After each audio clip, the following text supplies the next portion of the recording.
I can't do a 1 minute video on this one, man, because this is a very, very, very in-depth conversation when it comes to Kwame Brown.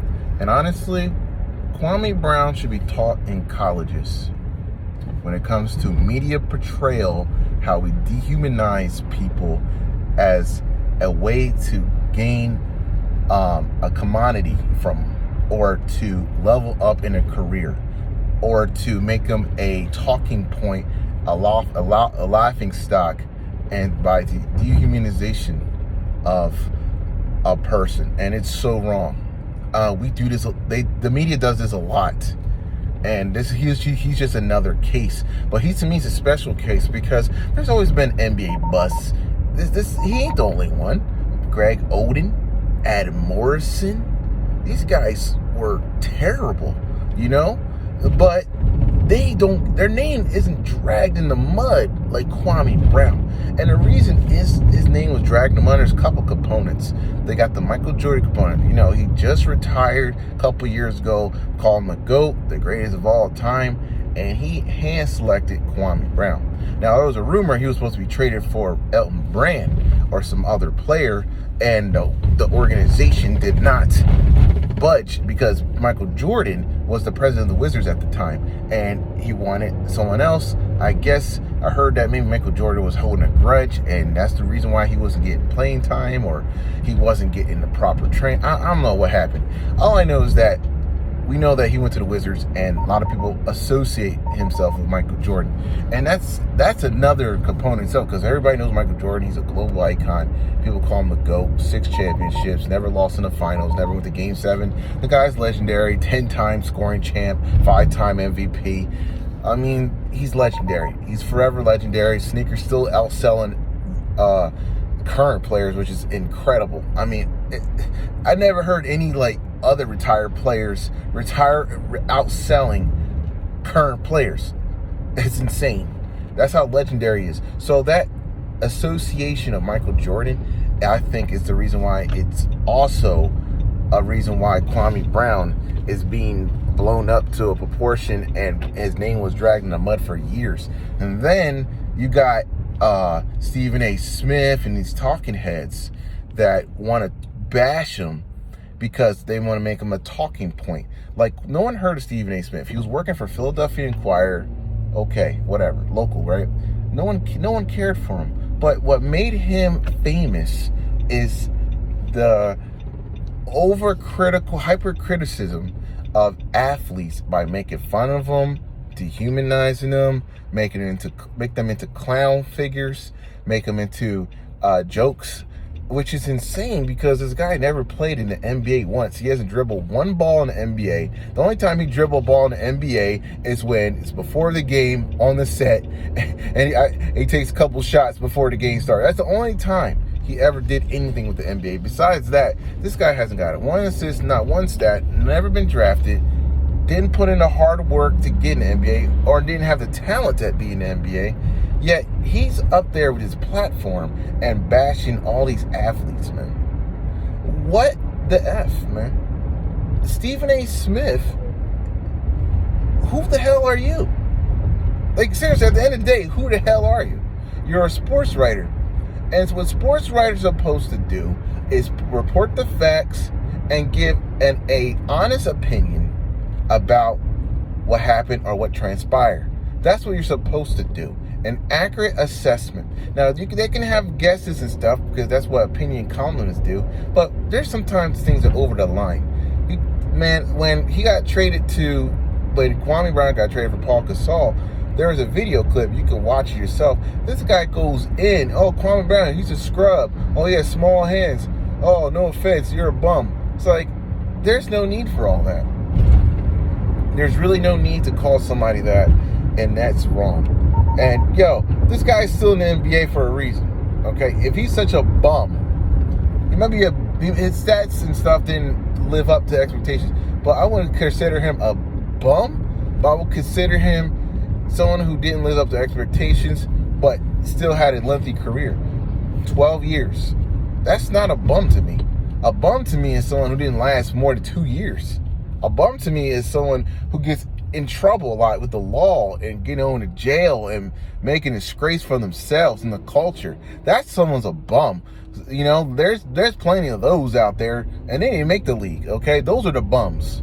But to me, Kwame Brown, he just didn't live up to expectations. And honestly, it's the Wizards' fault. At the end of the day, they didn't do their research. They drafted a player that just probably wasn't ready for the NBA. He wasn't ready yet. Maybe a year or two in college could have been helpful for him, but still, it was his decision. He put himself in the draft. He applied for the job, and they accepted him. So I can't knock the person pursuing their dreams. But the organization should have did their research, or maybe they should have had a special care for him to make sure he's developed, and then put him on the court. They didn't do that. So I blame the organization for the move. The Wizards should be the ones getting hell for it, not Kwame Brown. And that's how I feel about that. And Kwame Brown is out there making a podcast, take it out on everybody. Like me, I don't like the language, I don't like the M-bombs and all that, but I try to filter it when I'm listening because I want to know what he got to say. Because one thing I don't do, I don't want to censor anybody, but I want to hear the truth of what he's trying to say. And a lot of things he says is very true. And he's going after Matt Barnes, going after Steven Jackson. And that's one thing I do agree with Kwame Brown is the Matt Barnes and Steve Jackson are over 40, bro. Like, this whole gangster persona, that is so lame and corny, bro. You're old. Like, you're not, stop it. You're not in the hood no more, bro. You're an NBA retired player, made millions of dollars. You're a grown man. When you're a grown man, certain things shouldn't even be a factor. Certain things you should have different priorities in life, you know? Take care of your family, take care of your finances, make sure your house is all well kept. You know, spending time with your family should be number one when you're that age. Because you're at an older stage, you're appreciating the fruits of your labor at that point in your life. What's up with this bashing other dudes stuff? Like, it doesn't make any sense. So the Steven Jackson, the Matt Barnes thing, this gangster persona, which is stupid, and honestly, it's a stereotype that is negative. They need to cut that out because they're not that. Okay, Steven Jackson's claim to fame was running in the stands and beating up some overweight fan. That's not gangster, man. That's stupid, man. That's just plain stupid. Actually, the whole event was stupid. Okay, so, and Matt Barnes think he's hard, man. You're a journeyman too. Like, bro, how you gonna talk bad about Kwame when you're just like Kwame? You're a journeyman. You should be supporting each other. You should be friends. You guys should be best friends, man. You guys should be going to Chuck E. Cheese, playing basketball hoops, getting those tokens. Man, that's what y'all should be doing. You guys were actually the same. You just were picked different slots. You were able to be a journeyman without being attacked. He was a journeyman, but he was picked number one. Now I'm always seeing both sides, and the truth is, yes, Kwame Brown was just an average player, and he lived up to the number one pick. However, the fact that this guy played 12 years says something. The fact that this guy was not a criminal or not doing anything crazy says something. The fact that he's still around as a law-abiding citizen, he's not a bust, man, in life. Okay, so, and what Stephen A. Smith did was use his name to elevate his career because, like I said, he was a nobody. Nobody heard of freaking Stephen A. Smith until he started busting on Kwame Brown and became a soundbite. And then he started bashing other players. That's all he did, bashing. And that's not cool, you know? And, criticize their play. I'm okay with that. That's fair game. If they have like a triple single, okay, bash them for the play. But when it gets personal, like he's a scrub and that's where it goes a little too far, man. That's where it gets like, whoa. Like, what the heck is going on? Like, you know? Like, you're pushing it too far because I don't believe in that stuff. I don't believe, like, you gotta look at the bigger picture. Some of these guys, not all of them, but some of these guys come from dire situations and they don't have nothing but basketball. And somehow they're able to pull their family out of poverty and put them in a better financial situation so they can survive. I think that's an amazing thing to do, man. The fact that they even get drafted. it's a miracle. To me, that's a success. You know how hard it is to get an NBA? It's almost extremely difficult. If you do it by the United States, by state, you got to be the greatest player in your state. 1 and 2. That's it. If you're not 1 and 2, you're basically cannot get in the NBA. I'm telling you the truth. 2 players per state. You got to put in that perspective. There's 30 teams, right? 30 teams. And then you got to battle not only the United States, you got to battle the world now. It's a global sport. So it's even tougher to get in. They're taking dudes with no college experience and getting guys from Europe. And they're drafting those dudes in top 10 now, which is not fair to me. In my opinion, it's just not fair. But that's how it is. Luka lived up to expectations, but there's some European players that were bust that they're putting in the NBA that were just straight garbage. That's another video. But like I said, what's his name? Darko Milicic, number 2 in the draft, right behind LeBron James. How come he wasn't bashed like Kwame Brown? He should, because he stunk too. Actually, I believe Kwame Brown had a longer career than Darko Milicic. That could have been Carmelo Anthony right there. That could have been Dwayne Wade, Chris Bosh, but nope. Detroit picked Darko. After a championship, that's what they picked. That could have been another piece of their championship, man. I believe that was the championship year, but yeah, never mind. I take that back. They got a championship that year, but that could have been a piece that could have prolonged their championship. Maybe they could have got 2 or 3 more rings for that, but they didn't. They could have got a Melo, but okay, that's another video. But the fact is that Stephen A. Smith used Kwame Brown's name to elevate his career. Stephen A. Smith is a company man. If you don't know what a company man means, do everything what the company says. He don't care if it harms somebody. He doesn't care if it violates someone's rights. Nothing. He don't care. He does whatever ESPN says. If they say, hey, Stephen A. Smith, we want you to bash this cat and go off. I want your full emotions on this. He's gonna do it. Dude be coming on off vacations for video clips. That's what he does. And like I said, who is Stephen A. Smith? He's a dude on TV that talks all day. That's all he does. He's not really a journalist anymore. Journalism takes time, research, effort, and that's what he did in the past. I'll give him credit for that. He was that. But I guess the fame, the clout, and being on TV changes people's personas. And that's what happened. He gets on TV, he's bashing athletes, and that's what Kwame Brown's talking about. He's not just talking about himself, he's talking about what he does for a living. And that's why I'd rather watch Undisputed. And because I like to hear Shannon Sharp speak, because he's coming from an athlete perspective. But even Shannon Sharp himself had like Kevin Durant situation.